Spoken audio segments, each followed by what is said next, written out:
But for the better part of our history as an independent country, a lot of people have looked at this and said, well, they don't care. You know, when you talk about universities, often over the last 37 years, it has been either that you are talking about some ivory tower, where people pursue research irrelevant questions. Questions that are said to be academic, philosophical, and we have had universities, but more particularly a university, which is the University of Zimbabwe, which was the only one from 1980 to what? 1992, 91, 92, before NAS, and then later MSU. So the critical period of our independence, the first decade, had only one university. And people were saying, it's ivory tower. The people who were working relevant to the economy were not really coming from the university, as we will show in a moment. They were coming from elsewhere. Kind of tertiary education institutions, teachers' colleges, and polytechnics, but really they were artisans. The people who were relevant, the skilled. You know, our first decade of independence was about building a skilled worker. And the skilled worker was an artisan and not a university person. A university person was seen as an educated person, but it was an educated but unskilled person. Educated without skill. And the skilled one was skilled but not educated. So we're producing that kind of workforce. Maybe let us see that now. Oh, you have put it already. The first was the literacy level. The second was the knowledge base. Now, what is important in education is to produce people who are literate and people who are knowledgeable and people, and this is now what matters the most, who are skilled. Literate, knowledgeable, and skilled. Our basic problem over the last 37 years is that in higher education, we have not paid the kind of attention that is necessary from a policy point of view to produce people who are skilled. Even now, as we speak, as Minister of Higher and Tertiary Education, Science and Technology Development, when I have opportunity to interact with people from industry, they tell me that our institutions of higher and tertiary education are producing graduates who are unskilled. They never say graduates who are not knowledgeable. They don't say that. But they say they are unskilled. And it gets worse with some industries. In fact, I must tell you from the media, I understand that there is a media program here at FSU. At the media houses, they say that the graduates who are coming out with degrees don't know how to write a paragraph. In fact, they can't tell the difference between a sentence and a paragraph. So they say they have to teach them. They spend a lot of resources, they complain to us, teaching these people. And this year, over the last 37 years, especially after 10 years of our independence, this was a serious complaint from industry. And that is why we developed the attachment. In fact, the attachment idea is, on the one hand, an admission by the universities that they are not teaching their students to do practical things. So they say, go and learn practical things there, in industry and so forth. Sorry, we don't know how to teach that. We can teach you theory, but practice go there, be attached and spend 8 months doing hands-on there. But we've hit crisis with that because there are not enough industries to absorb students who are doing attachments. And of course, students also complain about attachments. They say, okay, Vice Chancellor, you want us to go there, don't charge me full-term tuition because now I'm not there, I'm with industry and so forth. But it is an important, point of reference about what's going on, made worse by the fact that the closure of some companies and so forth has narrowed that opportunity. And in any event,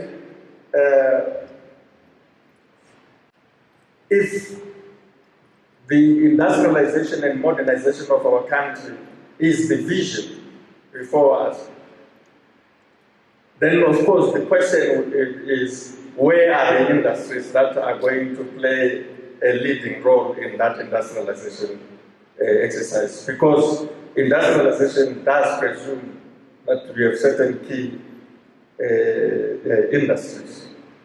And this is what we are trying to deal with STEM, or the STEM initiative. But take a look at this. What you see is that in terms of our education system, the majority of our people who are grade 7, if you look at the 2014 data, 350,000 of them. If you look at the O-level, 316,000 of them. The majority of those don't get to higher education or tertiary education. The majority of our people. In the past, this has always been the case. In the past, this did not present the kind of problem that we must now deal with, because we were preoccupied with producing skilled workers. We've called them skilled persons here. Our industry, our functional economy was relying on skilled workers, skilled persons. And quite a number of them, you can see these are people, the comrades sitting beside or behind me would know that we are talking about journeymen. These were the skilled people, but journeymen introduces gender problems, So especially because over the years, more ladies were coming into the skilled sector, and it was not nice to call them journeymen. So they are class 1 workers now. But the emphasis was on skill. We will see some of these skills in a minute. We saw some slides which trades and industries we're talking about. Our country has the best system of producing skilled workers. And it was working well before independence. Most of them were treated as unskilled or at least semi-skilled because the Rhodesians were not recognizing our workers. We changed that and developed a system which is second to none, that produces skilled workers for the full spectrum of the economy in terms of trades, the various trades. We have the best system that produces that.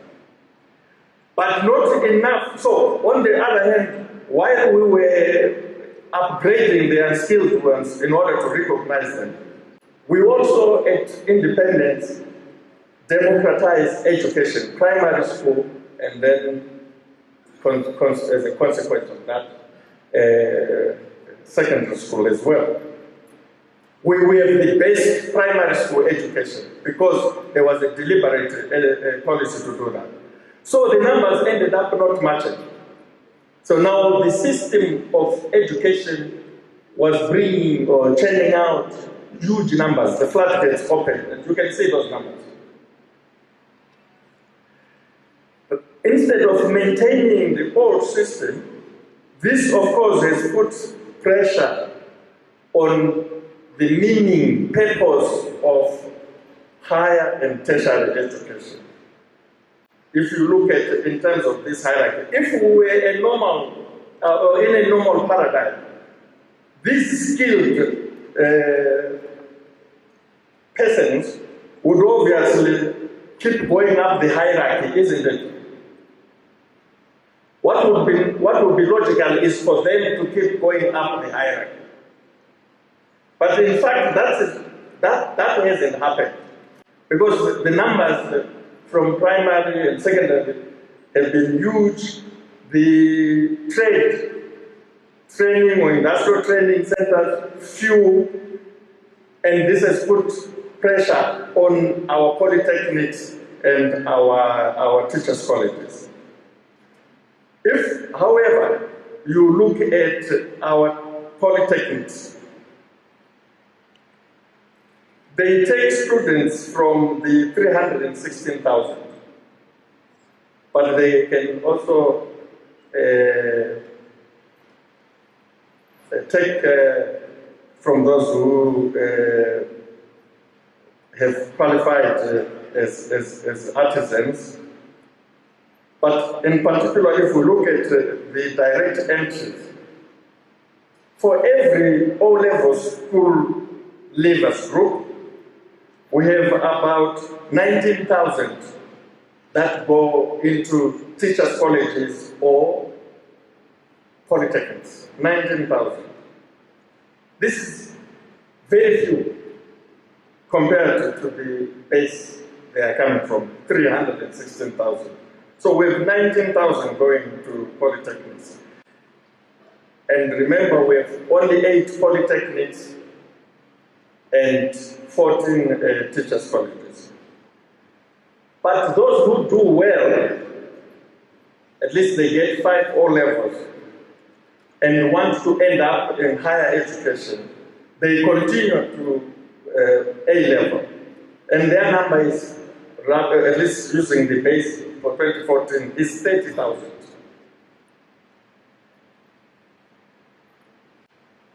Out of that number, 19,000, if you want to get right around it, of 20,000, they go for university. And in 2014, we had 16 universities. Now we have 20. The majority of these, when they go to universities, when they come to the university like this one, they want to study. Do you know what they want to study when they come? Do you even want to know? For some reason, which has its roots in the first 10 years or first decade of our independence, they want to go and do humanities. I thought you were going to help me. As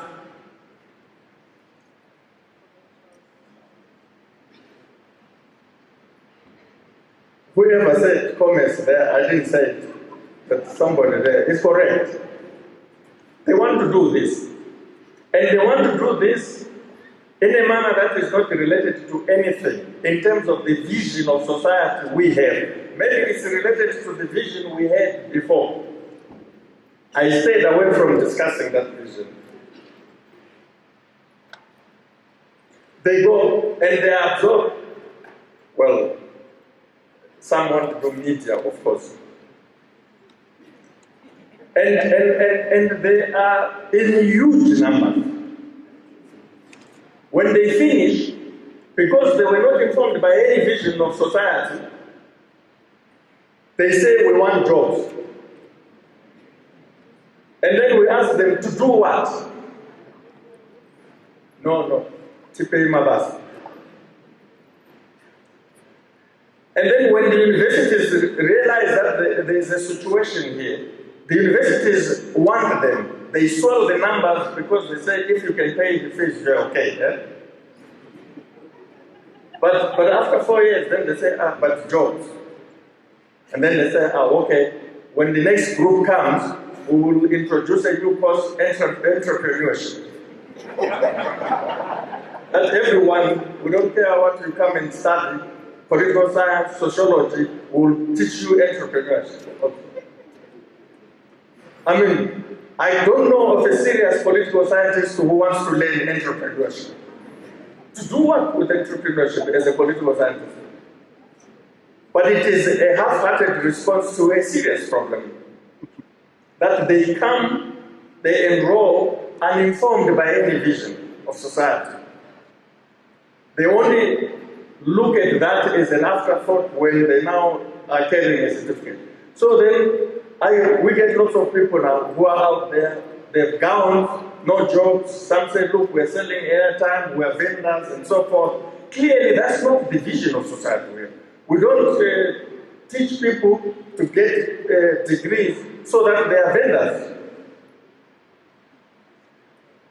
It begins to suggest that there's something wrong with our higher education system. We have not thought about it. It has been neglected.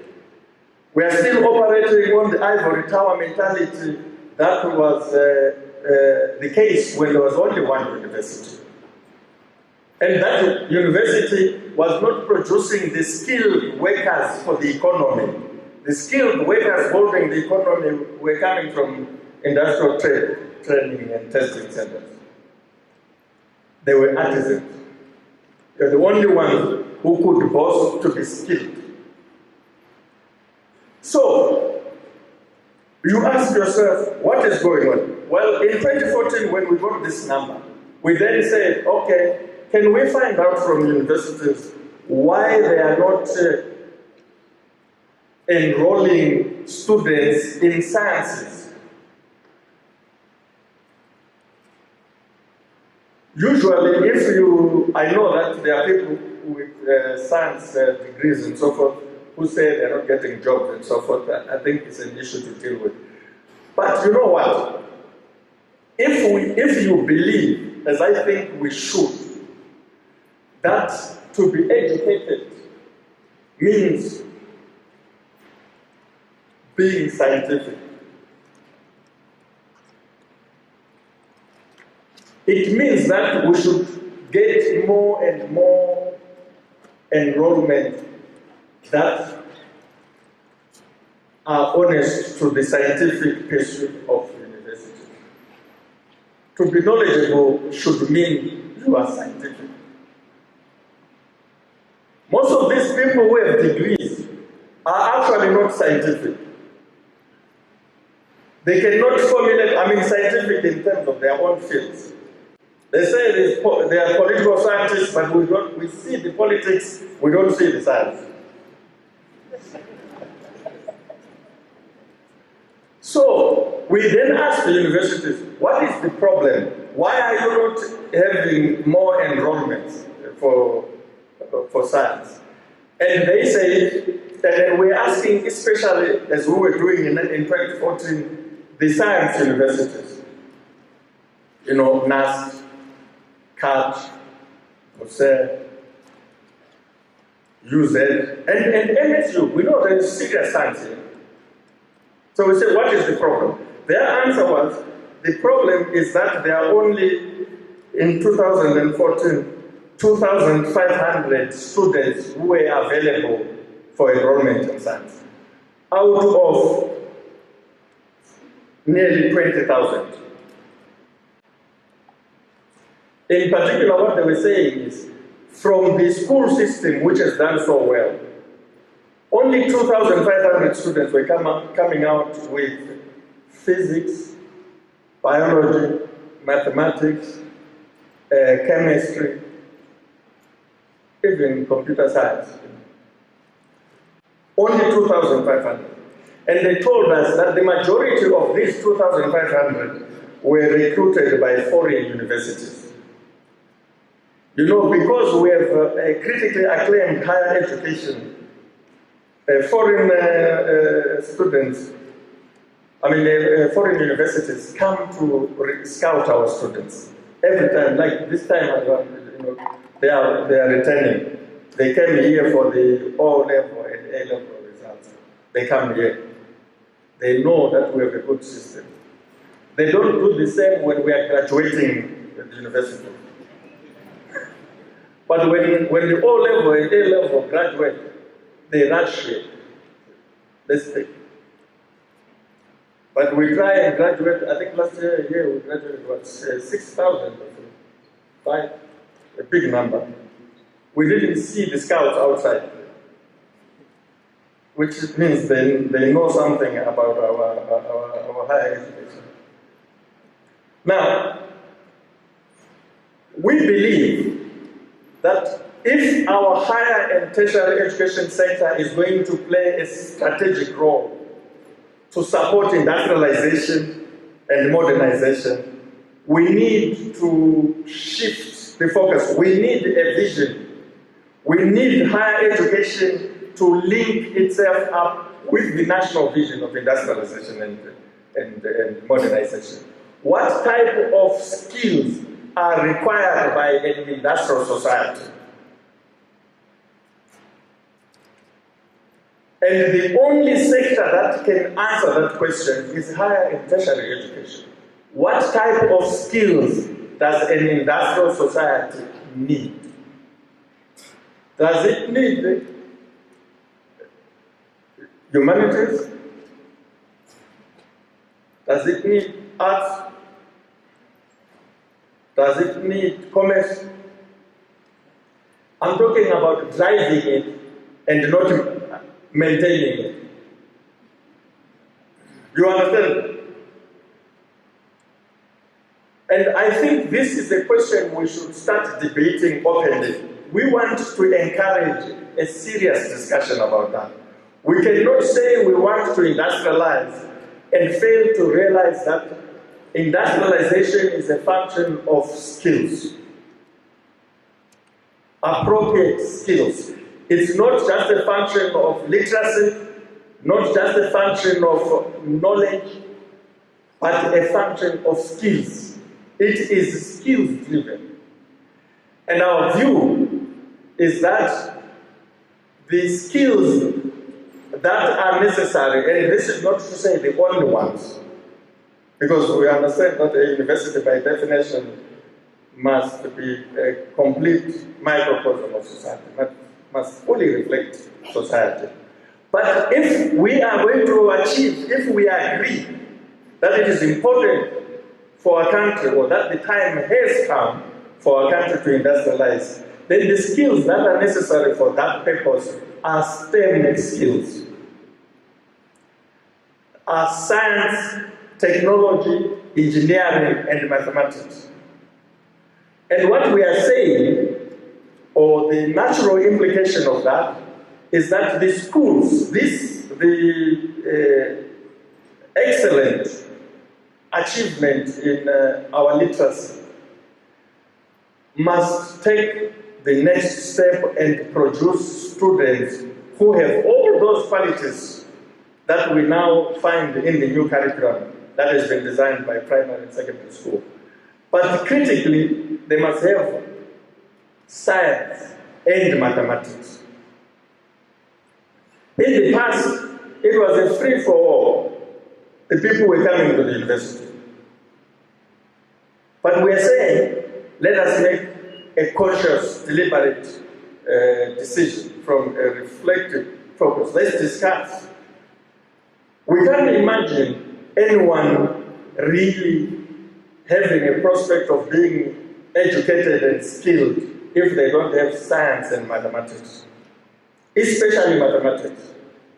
In fact, we think we should, the doors of higher and tertiary education should be closed on anyone who doesn't have mathematics at all levels. And not just that you took, but that you passed, that you got a grade of C or better. If you don't have that, you are making a choice not to do higher tertiary education. And we hear some people complaining and so forth. But if you look at the numbers, surely they justify that policy position. But if you look at the task, can you imagine someone saying, I'm leading in industrialization and modernization, but they can't count? They can only read and write. Remember, the literal thing was read and write. Well, we must add something. Read, write, and yes. That means if you have science and mathematics as your foundation in terms of basic education, you can come to higher and tertiary education and use that as the foundational tools for being equipped with new technology and engineering skills.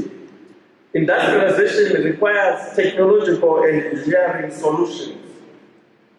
And those solutions can only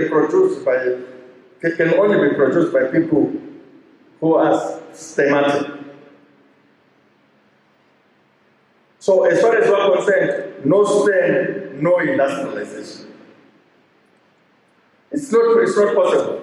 We are not in the 16th century, looking for odd ones out, or people or countries that relied on things like slavery to industrialize.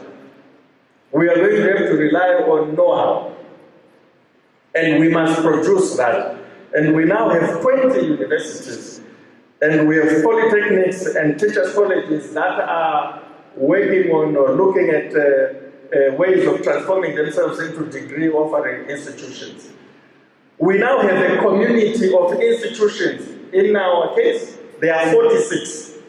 We have 46 institutions in higher and tertiary education.